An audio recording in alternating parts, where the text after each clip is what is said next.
함께 보실 말씀 스가랴서 12장 10절에서 14절 말씀 우리 한 목소리로 함께 합독합니다. 시작.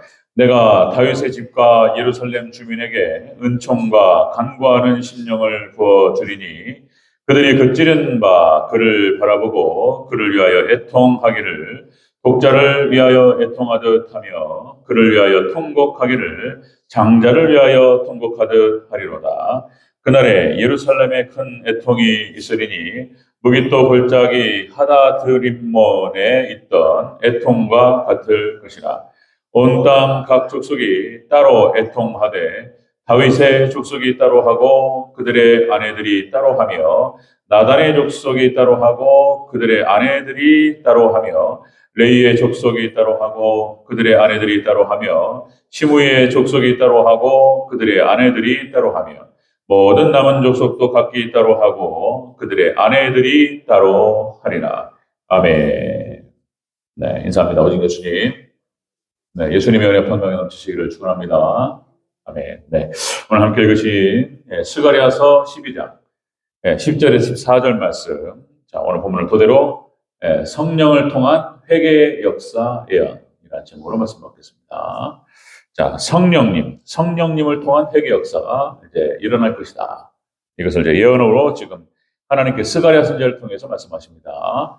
자, 이제 스가랴 마무리를 향해서 달려가고 있는데요. 이렇게 해서 스가랴 9장부터 14장까지 미래에 일어날 일에 대해서 예언케 하셨습니다. 포로에서 돌아온 이스라엘 백성들은 성전 재건에 힘쓰면서 그렇게 미래에 대한 하나님께서 예언, 메시아께서 오셔서 회복하실 것을 바라보라. 이제 그거를 바라보며 성전 재건에 힘쓰라. 이제 이것이 핵심이었는데, 자, 우리 이제 9장, 10장, 11장, 12장 계속 예언이죠. 자, 이 12장의 예언은 그러니까 예루살렘을 이방 족속으로부터 보호하리라. 이렇게 말씀하셨어요. 그래서 하나님께 철저하게 택하신 백성 교회와 그리고 이방 족속들은 철저하게 구분하신다. 하나님의 백성들에게는 빛이 비추는데 그리고 주변은 다 흑암이 돼요. 그죠? 그렇게 해서 또 교회를 공격하고 이스라엘 백성들을 공격했던 자들은 가만두지 않으리라. 뭐 이런 말씀을 쭉 하셨어요. 그리고 이제 이어서 이제 우리 10절부터 14절까지는 이제 성령님을 보내서 자, 이제 엄청난 회개 역사가 일어나게 하리라.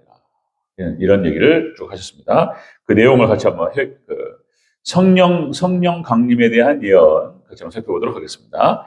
자, 성령님을 통한 회개 역사 예언. 첫 번째. 자, 다윗 집과 예루살렘 주민에게 은총과 간구하는 심령을 부어 주리라. 이렇게 얘기하셨어요. 10절을 같이 한번 읽겠습니다. 10절 시작. 내가 다윗의 집과 예루살렘 주민에게 은총과 간구하는 심령을 부어 주리니 그들이 그 찌른 바 그들을 바라보고 그를 위하여 애통하기를 독자를 위하여 애통하듯 하며 그를 위하여 통곡하기를 장자를 위하여 통곡하듯 하리로다. 아멘. 다윗 집과 예루살렘 주민들에게 하나님께서 은총과 간구하는 심령을 부어주리라. 성령님을 보내주시겠다. 여기서 다윗 집과 그리고 예루살렘 주민들, 하나님 백성들을 말하는 것입니다. 참교회를 말하는 거예요. 하나님의 참교회에게 성령을 부어주시리라. 여기에 대한 이런 예언이 되겠습니다. 참교회 성령을 부어주시리라. 우리 앞에서 1절부터 9절까지는 금방 말씀드렸듯이 육적인 어떤 구원을 얘기합니다. 철저하게 하나님께서 구분하시고 뭐 영적인 것도 포함되겠지만 철저히 하나님께 구분하시고 이방 족속으로부터 하나님 백성들 택하신 백성들을 구원하리라. 자, 이제 10절부터 14절까지는 영적인 구원을 이렇게 또 표현할 수 있습니다. 그러니까 성령님을 보내주셔서 회개케 하리라. 그죠? 그런 얘기가 되겠습니다. 자, 그러니까 오늘 본문에 또 그렇게 해서 다윗 집과 예루살렘 주민은 이제 나중에 신약 교회에서 예수님 초림 때 1차적으로 성취되는 것을 볼 수가 있습니다. 그렇죠? 사도행전 2장 사건, 성령 강림 사건, 오순절날 성령께서 강림하셔서 예수님의 약속이었고 그것이 그대로 성취가 됩니다. 그래서 오늘 스가랴서, 그러니까 예수님께서 오시기 전에 500년 전에 했던 그 예언이 그대로 성취됩니다. 성령님께서 임하셔서 교회가 형성되고 엄청난 회개의 역사가 벌어졌습니다. 자, 이것은 나중에 또 이제 이중 예언으로서 종말 때, 마지막 종말 재림 때 엄청난 성령 역사가 일어날 것을 얘기해 주고 있습니다. 자, 뭐 여러 번 말씀을 드렸지만, 그러니까 이제 이스라엘의 어떤 그 농사, 그리고 이제 기후, 이걸 통해서 또 뭐 강수량 다 이게 복음을 담고 있다, 이런 말씀을 드렸어요. 그래서 이제 마지막 그러니까 겨울을 지나고 봄 추수기 앞에서 말콧이라고 하는 그 소나기가 온다 그랬죠. 쫙 소나기가 떨어집니다. 그렇게 해가지고 그 비를 머금고 모든 만물이 소생합니다. 쫙 소생하고 그리고 이제 추수를 딱 하게 되는 거예요. 자, 말콧이 그러니까 이제 추수 앞에서 쏟아지는 성령의 놀라운 역사가 일어날 줄로 믿습니다. 자, 이제 그거를 예언하고 있는 거예요. 하나님께서는 우리 하나님 백성들을 사랑하신다는 거예요. 얼마큼 사랑하시느냐? 야고보서 4장 5절에는 마치 성령님께서 시기할 정도로, 이게 말이 참 표현이 참 재밌습니다. 삼일째 하나님이신데, 그러니까 이제 하나님께서 우리 하나님 백성들을 사랑하시는데, 성부 하나님, 성자 하나님이 우리 사랑하시는데 성령님이 시기할 정도로 사랑한다는 거예요. 하여튼 이게 표현이, 여러분들 하나님께 우리를 사랑하시는 줄로 믿습니다. 택하신 백성들을 그렇게 사랑하시고 철저하게 육적으로 보호하시고 구별하시고, 그리고 마지막 때는 하나님께서 이길 수 있도록 강력한 성령의 역사를 보내주셔서 승리케 하실 줄로 믿습니다. 초대교회의 역사가 그거는 이제 30%밖에 안 돼요. 그리고 70%의 엄청난 소나기가 마지막 종말 때 쏟아져가지고 하나님 구원하시려고 맘먹었던 하나님 백성들, 택하신 백성들을 강력하게 하시고, 그렇게 해서 마지막 때 승리케 하실 줄로 믿습니다. 성령을 주시겠다. 이런 말씀을 하셨던 거예요. 자, 넘어가겠습니다. 바로. 자, 성령님을 통한 회개 역사. 두 번째. 자, 성령께서 임하셔요. 그래서 두 번째로 예루살렘에 큰 애통과 통곡이 있을 것이다. 이거 회개의 통곡을 말하는 거예요. 성령께서 임하시니까 회개가 터집니다. 자, 11절 같이 읽겠습니다. 11절. 자, 10절, 11절 같이 읽겠습니다. 10절 다시 한번. 10절, 11절 시작. 내가 다윗의 집과 예루살렘 주민에게 은총과 간구하는 심령을 부어주리니 그들이 그 찌른 바 그를 바라보고 그를 위하여 애통하기를, 독자를 위하여 애통하듯 하며 그를 위하여 통곡하기를 장자를 위하여 통곡하듯 하리로다. 그날에 예루살렘에 큰 애통이 있으리니 무기또 골짜기 하다드민논에 있던 애통과 같을 것이라. 성령님께서 임하시니까 강력한 성령 역사와 함께 더불어 회개가 터집니다. 하나님께서 때로는 회개의 영으로 부어주시는 줄로 믿습니다. 우리 대전교회 성도님들에게 회개의 영이 임하시기를 축원합니다. 성령이 임하시고 회개의 영이 터지면 이게 회개가 터진다는 거예요. 회개하면서 펑펑펑 울기 시작하는데, 오늘 비유해서 얘기를 하는데요. 마치 독자를 위하여 애통하듯 하다. 그리고 장자를 위하여 통곡하듯 하다. 그리고 오늘 본문에 보니까 또 무기또 골짜기, 이게 말이 나와요. 무기또 골짜기 하다 드림몬에 있던 애통과 같을 것이다. 이 말이 이게 무슨 말이냐면 역대하 35장 20절에서 27절까지 요시야 왕이 애국과의 전쟁에서 전사합니다. 이 요시야는 하나님의 성군이었습니다. 그래서 하나님께서 나중에 이제 말씀을 잃어버리고 이스라엘 백성들이 이제 방황합니다. 그러다가 요시야 왕이 이 율법의 말씀을 발견하고 회개해요. 그리고 이스라엘 개혁 정책을 폈고 그랬던 왕인데, 이 왕이 나중에는 또 타락합니다. 그래서 애국과의 전쟁에서 전사하는 거예요. 그러니까 이 역사서를 보면은 하나님 살아계심이 바로 보여요.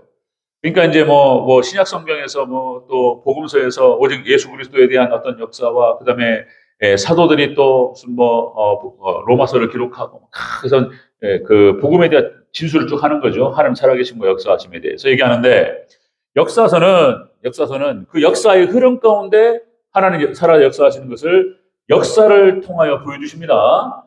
자, 요시야 왕이 그렇게 좋은 사람이었는데 나중에 이 중심을 또 잃어버려요. 여러분들 끝까지 여러분들 하나님만 바라보시고 중심을 지키시기를 주의 이름으로 축원합니다. 그래야 되는 거예요. 근데 요시야 왕이 그러지 못했던 거예요. 마지막에 중심이 흔들렸는데 아니나 다를까 애국과의 전쟁에 나가서 전사합니다. 이 요시야 왕의 전사는 이스라엘의 크다란 충격이에요, 충격. 그래가지고 엄청난 통곡이 막 있었던 거예요, 이스라엘 전체에. 세상에 이런 일이 있을 수 있는가? 자, 그러니까 마지막 때, 그러니까 이제 성령 보내주시면 회개의 영을 부어주실 때 회개가 터지는데 이렇게 독자가 죽음과 같이 마치 부모에게 있어서 장자가 죽고 이러면 어떻게 되겠습니까? 그건 감당할 수가 없잖아요. 근데 회개의 영을 부어주시면 감당할 수 없는 회개가 터지는 줄로 믿습니다. 그냥 회개가 일어나요. 예. 이런 일이 벌어져요. 자, 여러분들 이것이 1차적으로 또 이제 초대교회 때 한번 이 성취가 되죠. 사도행전 2장 36절 37절. 자, 베드로의 설교를 통해서 회개가 터집니다. 너희가 십자가에 못 박은 이 예수를 하나님이 주와 그리스도가 되게 하셨느니라 하니라. 그들이 이 말을 듣고 마음에 찔려 베드로와 다른 사도들에게 물어 이르되 형제들아 우리가 어찌할꼬 하면서 회개가 터져요. 성령께서 강력하게 역사하시면서 초대교회가 형성되고 강력한 교회가 세워진 줄로 믿습니다. 마지막 종말 때 이런 일이 벌어진다는 거예요. 기독교 역사를 살펴봤을 때 기독교 사가들이 하는 얘기입니다. 기독교 사가들의 분석과 진단과 이렇게 보는 건데 전에도 한번 말씀드렸듯이 하나님께서 택하신 백성들을 구원하시기 위해서 하나님께서 부흥으로 임하신다. 부흥으로. 그래서 이제 그러니까 빌라델피아 교회 에스워드 사빌라 빌라델피아 교회 시대 때 선교를 완성합니다. 전 세계로 쫙 퍼져나가요. 이 선교를 진행하시기 위해서 하나님께서 미국 땅에 강력한 성령 역사를 보내주세요. 그래가지고 선교를 진행합니다. 그리고 마지막 지금 이 시대가 이제 라오디게아 교회 시대 교회가 쫙 꺼지고 있는 건 상황인데 빌라델피아 교회 시대 때는 그러지 않았어요. 엄청난 성령 역사가 벌어졌습니다. 그러니까 이제 1740년대 한 7년에 걸쳐서 1740년대 7년에 걸쳐서 미국의 1차 부흥이 벌어져요. 1차 부흥이. 그 다음에 이제 좀 건너뛰어서 몇 년 좀 소강 상태에 있다가 1800년부터 1840년이라고 그랬습니다. 이 40년 동안 기간이 길었어요. 1차 부흥은 7년 걸렸는데 2차 부흥은 40년 동안 계속적으로 쏟았던 거예요. 그러니까 미국 땅에 이민 사회에서 무슨 유럽 사회에서 범죄자들 희한한 사람들이 다 미국 땅으로 건너왔던 거예요. 흑인들, 작동산이가 다 모였는데 놀라운 성령의 역사와 부흥의 역사가 찾아오면서 미국 땅이 완전히 그냥 정결 자복이 끝나버린 그냥 하나님께 놀라운 부흥의 역사. 이 부흥이라고 하는 것을 그러니까 교회 사가들이 하는 말은 하나님께서 이렇게 구원하시고자 하는 어떤 놀라운 역사 앞에서 그러니까 큰 전쟁이 벌어지기 전에 미국의 남북 전쟁이라든지 그리고 우리나라에 있었던 1950년 한국 전쟁이라든지 그래서 많은 사람이 죽잖아요. 이 전쟁 앞에서 택하신 백성들을 구원하시기 위해서 부흥을 일으키시기도 하신다. 그리고 우리나라는 1910년 1900년도 초반에 원산 부흥에서 시작돼서 1907년에 평양 부흥이 일어납니다. 장대현 교회에서 길선주 목사님의 회개를 통해서 일어나요. 원산 부흥은 하디 선교사가 막 회개를 해요. 이제 서투른 한국말을 쓰면서 회개해요, 회개. 이제 집회가 진행되는데 하디 선교사가 토마스 하디가 내가 교만했습니다. 내가 여러분들을 너무 무시했습니다. 내가 하나님 앞에 너무 회개합니다. 막 울면서 이렇게 그런 고백을 해요. 그러니까 그 고백이 성도들에게 그때 모여있던 원산의 그 교회에 모여있던 성도들에게 가슴을 울렸고 막 엄청난 회개 역사가 벌어져요. 그리고 1907년에 이제 길선주 목사님을 중심으로 해서 장대현 교회에서 폭발해요, 그래, 폭발. 그래가지고 이제 그런 표현을 쓴단 말이죠. 선교사님들, 미국 선교사들이 평양의 예루살렘이었다. 평양이 동양의 예루살렘이었다. 장대현 교회를 중심으로 해가지고 엄청난 회개 역사를 벌어지고 이런 일이 벌어졌던 거예요. 그리고 이제 그렇게 해서 평양을 중심으로 해서 엄청난 부흥 역사와 복음 역사들이 벌어지기 시작하고 막 이런 일이 확산되기 시작하는 거예요. 그리고 이제 한국 전쟁 때 많은 사람이 죽습니다. 그러니까 하나님께서 택하신 백성들을 구원하시기 위해서 부흥으로 임하시기도 한다는 거예요. 이것이 이제 많은 그 교회 사가들이 하는 얘기예요. 자, 그러니까 그렇게 하나님께서 이걸 또 부흥이라고 하는 것은 하나님 찾아오시는 걸 부흥이라고 하고 이걸 또 다른 표현으로 하면 대각성운동 이렇게 표현하게 돼요. 대각성운동. 그러니까 이제 우리 부흥에 사용됐던 목회자들이라든지 평신도들이라든지 이런 사람들을 통해서 대각성 운동이 벌어져요. 하나님께 돌아가자 뭐 이런 일이 벌어져요. 부흥으로 임하시니까 대각성 운동이 벌어지고 이거 같은 얘기인 거예요. 자, 어쨌든 마지막 종말 때 여러분들 하나님께서 함께 하시고 성령의 놀라운 역사가 부어지기 시작하면서 부흥의 역사가 함께하고 마지막 종은 대각성 운동이 벌어질 줄로 믿습니다. 예언입니다. 스가랴 선지자를 통해서 하나님께서 성령을 부어주셔서 그래 참교회를 강력하게 하시겠다는 거예요. 그 얘기를 하시는 거예요. 자, 성령님을 통한 회개 역사 예언을 참교회의 성령이 부어지기 시작하고 그리고 다윗의 집과 예루살렘 회개가 일어나기 시작하고 회개가 확산되기 시작합니다. 자, 세 번째 성령님 통한 회개 역사. 세 번째는 이렇게 성령님을 보내심으로 말미암아서 온 땅의 모든 족속에게 애통하며 회개할 것이다. 이런 일이 벌어집니다. 우리 12절 14절 다시 한번 읽겠습니다. 12절부터 14절 시작. 온 땅 각 족속이 따로 애통하되 다윗의 족속이 따로 애통하고 그들의 아내들이 따로 애통하며 나단의 족속들이 따로 하고 그들의 아내들이 따로 하며 레위의 족속들이 따로 하고 그들의 아내들이 따로 하며 시므의 족속들이 따로 하고 그들의 아내들이 따로 하며 모든 남은 족속도 각기 따로 하고 그들의 아내들이 따로 하리라. 아멘. 성령님께서 임하시고 강력한 부흥의 역사와 대각성의 역사가 벌어지기 시작하면서 이렇게 해서 이런 성령의 역사가 회개 역사가 일어나리라. 하나님께 스가랴 선지자를 통해서 말씀하셨던 거예요. 이것이 다시요 1차적으로 초대교회 때 예수님 초림 때 벌어지고 마지막 재림 때 벌어지는데 이렇게 해서 참된 교회의 엄청난 회개 역사들이 벌어지기 시작한다는 거예요. 자, 이제 지금은 그러니까 그때가 언제냐면 7년 대환란이 시작되는 시점이에요. 그때 7년 대환란이 벌어지기 7년 대환 시작되기까지 교회는 쭉 내려가요. 그러니까 라오디게아 시대 타락하기 시작합니다. 타락해서 쭉 떨어집니다. 마지막 때 뭐 믿음을 보겠느냐? 마지막 때는 노아의 때와 같으리라. 그런 거예요. 이렇게 교회가 막 떨어집니다. 그런데 마지막 예수님께서 재림하시기 직전에 쫙 올라갑니다. 그때 성령의 강력한 역사가 벌어져서 참교회 해입은 여자가 강력해지고 그러니까 이제 초대교회는 저리 가랍니다. 그런 일이 벌어질 줄로 믿습니다. 자, 이런 어떤 강력한 역사를 통해서 여기서 표현되죠. 온 땅의 모든 족속이 애통하게 되리라. 회개 역사가 벌어집니다. 이것은 이렇게 보시면 안 돼요. 그러니까 만인구원설로 가면 안 됩니다. 그러니까 하나님 그렇게 하셔서 모든 인간들이 다 회개할 것이다. 이게 아니에요, 또. 이게 아니고, 여기서는 이제 이 회개 역사가 벌어지는데, 공동체 회개 역사가 벌어져요. 신앙 공동체, 참교회가 엄청난 회개 역사가 벌어지기도 하고, 이 회개 역사는 따로따로예요, 따로따로. 개별적으로 갑니다. 그러니까 하나님 택하신 백성들, 그 은혜를 사모하고, 성령의 기름 부으심을 사모하고, 마지막까지 하나님 은혜 가운데 나아가는 자, 그리고 또, 이거는 뭐 하나님의 역사니까, 하나님께 구원하시기로 택하신 백성들에게는 따로 역사가 일어납니다. 그 말이에요. 따로따로 벌어집니다. 따로따로. 자, 그러니까 이 역사는 그렇게 해서 이제 마지막 종말 때 그렇게 해서 성령의 역사가 추수의 역사입니다. 추수의 역사.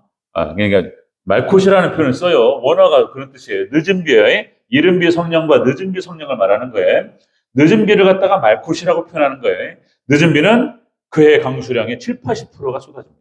마지막 종말 때 이렇게 해서 성령께서 강력한 역사를 통해서 택하신 백성들 그리고 참교회가 회개하고 하나님께 돌아오고 그리고 이 참교회를 통해서 많은 백성들 온 땅에 그러니까 전 지구적으로 하나님께서 사랑하시고 택하신 백성들은 다 돌아오게 될 줄로 믿습니다. 구원의 역사가 일어납니다. 그때는 시들시들했던 것들이 확 살아나요. 강력하게 살아나고 그리고 승리하고 그리고 우리는 택하신 백성들은 공중에서 주님 영접하고 혼인잔치에 들어가게 될 줄로 믿습니다. 이런 얘기가 계속 반복돼요. 이렇게 구약의 성경을 통해서 또 오늘 스가랴서 선지자의 예언을 통해서 이렇게 예언되었고 그것이 또 이렇게 이제 또 복음서 예수님께서 오심으로 또 예수님 재림하심으로 그대로 이루어질 줄로 믿습니다. 그날을 사모하면서 우리는 또 현재 그것만 바라보고 또 하나님 성령 오시옵소서 그 오실 날만 바라보면서 또 이제 그냥 넉넉고 있으면 안 되고 또 우리는 우리대로 또 최선을 다하고 또 열심히 또 주님 또 열심을 보고 주님을 섬겨야 될 줄로 믿습니다. 그렇게 하다 보면 하나님께 그 백성들이 강력하게 마시고 또 더 그런 어떤 역사를 통해서 그냥 맹숭맹숭했던 사람들도 은혜 가운데 돌아오게 될 줄로 믿습니다. 그렇게 귀하게 쓰임받는 저와 우리 성도들 되시기를 주의 이름으로 축원합니다. 아멘.